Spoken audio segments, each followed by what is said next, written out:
Bienvenue dans mon podcast Optimisme et joie de vivre, le podcast. Une série d'épisodes pour changer de regard sur la vie et sur nous-mêmes.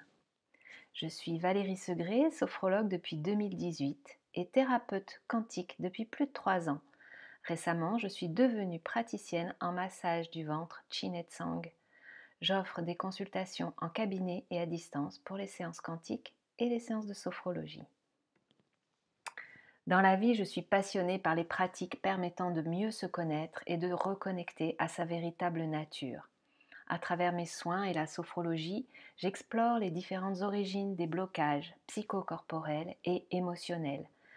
Je m'adresse à ceux qui souhaitent mettre plus de vie dans leur vie, ouvrir leur cœur à la vie et ce faisant, s'ouvrir à l'amour pour eux-mêmes et ouvrir peu à peu leur conscience. Dans ce podcast, je vous partage mes compréhensions développées au fil de mes pratiques et de mes expériences personnelles. Je suis également ravie de vous présenter cette mini-série sur le sujet de l'optimisme et j'en prévois d'autres sur des sujets qui me tiennent à cœur comme l'amour de soi, l'ouverture de conscience. Bienvenue aujourd'hui dans le 3e épisode dans lequel je vais vous parler de ce sentiment de sécurité intérieure qui nous permet de pouvoir profiter de la vie et donc d'être dans cet optimisme et cette joie de vivre. Allez, c'est parti! Le sentiment de sécurité, vous le connaissez sans doute, c'est quand vous rentrez chez vous et que vous sentez bien, vous soupirez d'aise. Vous vous sentez enveloppé, comme dans des bras aimants. Vous reconnaissez les odeurs, vous aimez l'atmosphère de votre foyer, vous aimez la décoration, vous vous sentez vraiment chez vous. Et la sécurité intérieure, c'est vraiment ça, c'est se sentir chez soi, bien, en sécurité. Ce sentiment, vous le ressentez donc aussi quand vous êtes dans des bras aimants qui vous accueillent tel que vous êtes, sans vous juger. Il se rapproche un peu de ce sentiment de confiance. Mais selon moi, il s'en distingue par le fait que ce n'est pas un sentiment qui nous pousse dans l'action. La sécurité, c'est plus un état d'être, comme la joie de vivre.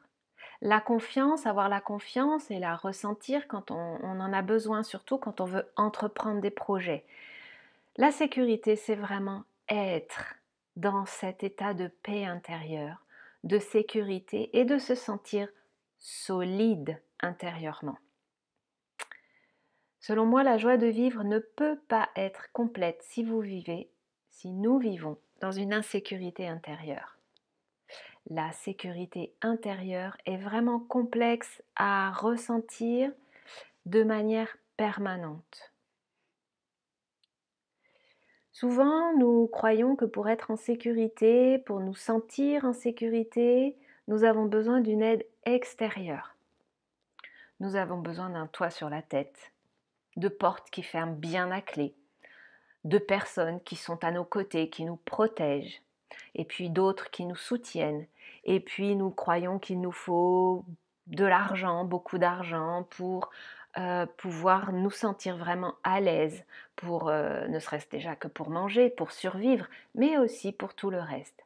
Quand vient à manquer un de ces éléments, eh bien nous ressentons la peur du manque. Et celle-ci, cette peur du manque, va déclencher notre machine à penser qui va nous entraîner dans les pires scénarios catastrophes. Alors nous sommes confrontés avec cette peur du manque, au bout du bout, si on creuse vraiment, à la peur, dans un premier temps, de souffrir et au bout du bout, à la peur de mourir. Et ces deux peurs créent vraiment ce sentiment d'insécurité, nous font nous sentir vulnérables, fragiles à l'intérieur. Tant qu'elles sont là, l'espace de sécurité est fermé. L'espace des possibles est réduit car si nous nous sentons fragiles et vulnérables, nous n'osons pas aller plus loin, sortir de nos zones de confort. Nous n'osons plus faire certaines choses.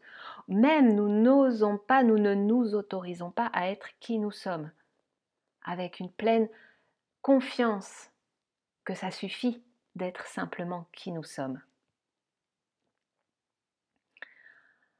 Ces réflexions me font en venir à ce que j'ai ressenti l'autre matin lors de ma séance de méditation quotidienne. En fait, ce que j'ai ressenti, c'est que mon sentiment de sécurité intérieure dépend exclusivement de ma foi en la vie. Pas simplement ma foi en moi-même ou dans les autres, mais la foi en la vie, en ce qu'elle nous invite à vivre, que ce soit en positif ou en négatif, que ce soit en agréable ou en moins agréable. Tant que ma foi n'est pas totale, des endroits en moi restent fermés, restent en vigilance, sur le qui-vive, restent dans ce sentiment de devoir survivre.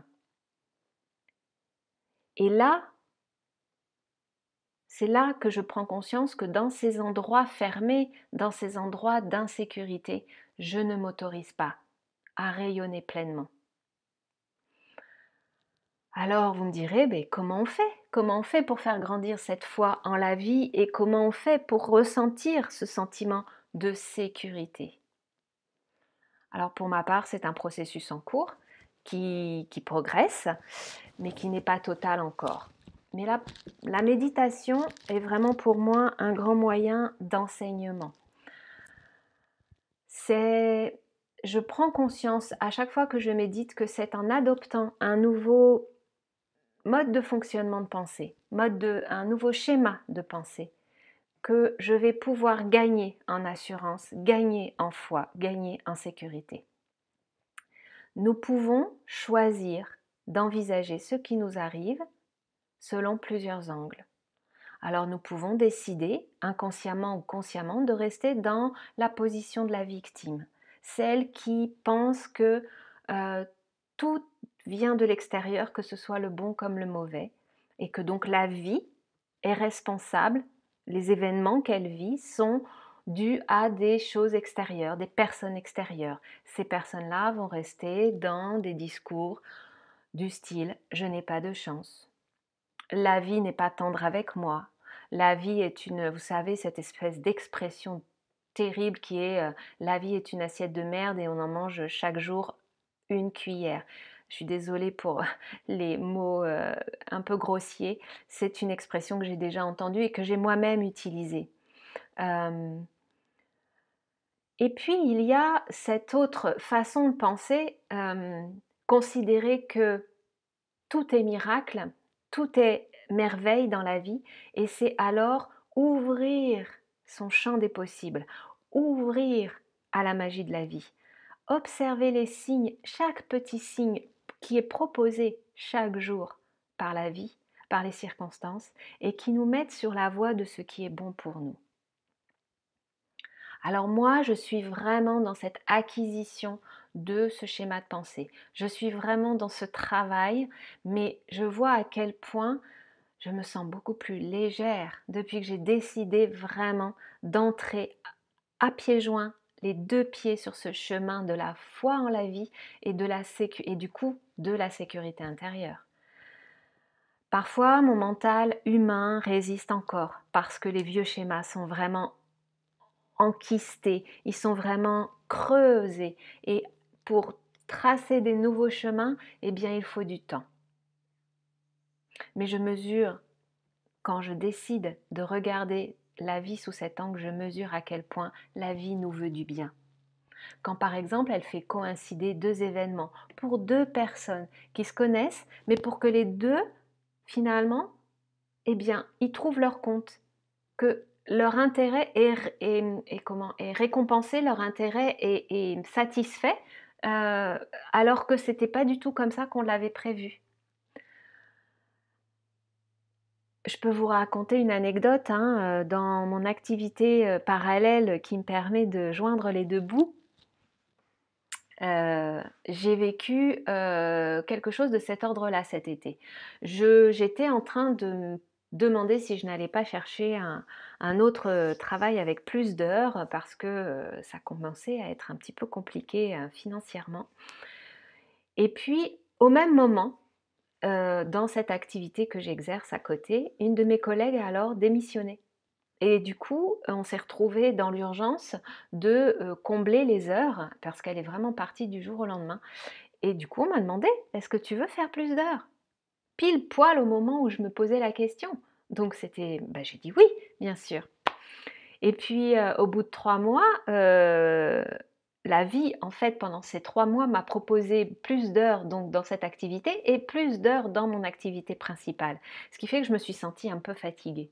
Alors, je me suis dit, bon, alors il va falloir que je repasse à un petit contrat, voilà, qui serait mieux pour moi, pour que je puisse euh, à nouveau pour avoir le temps de m'écouter, avoir le temps de faire mes pratiques, avoir le temps de développer cette activité d'entrepreneur, de faire des podcasts notamment comme celui-ci. Alors j'ai souhaité revenir à mon contrat initial.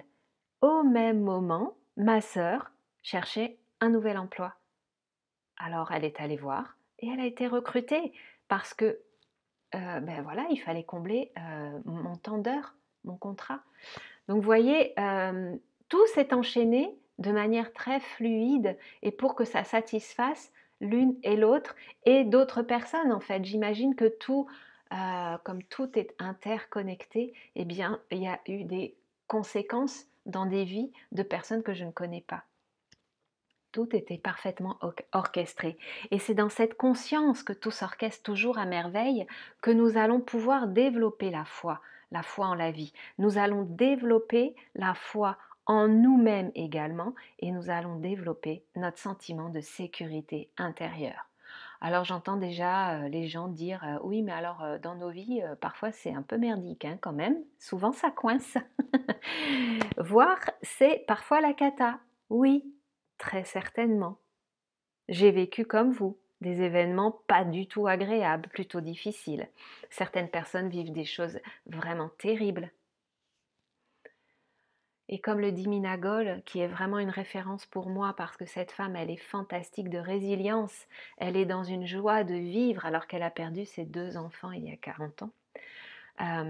Vraiment, elle a vécu le pire du pire selon moi et elle est dans la joie et dans vraiment l'admiration devant cette merveille de la vie, cette gratitude. Et elle dit toujours, et si c'était pour un mieux après, et si c'était enfin aussi pour accéder à l'amour de nous-mêmes et ne pas tout reporter sur l'extérieur. Alors ces personnes qui ont su rebondir sont vraiment des exemples inspirants qui peuvent nous permettre de tenir aussi, de tenir dans l'adversité, de tenir quand nous sommes dans les doutes. Elles ont transformé les épreuves et elles ont compris quelque chose que nous avons encore à comprendre. Alors on peut faire un petit exercice ici, de simplement faire un petit retour en arrière. Aller revisiter une de nos épreuves majeures de notre vie et on peut aller identifier ce que nous avons appris sur nous-mêmes, sur la vie, ce que nous en avons tiré comme leçon. Quelles ressources avons-nous depuis cette épreuve que nous n'avions pas avant cette épreuve? Des ressources mentales, des ressources émotionnelles, des ressources physiques, peut-être même matérielles. Demandons-nous ce que nous n'aurions pas, ce que nous ne serions pas aujourd'hui si nous n'avions pas vécu cette épreuve.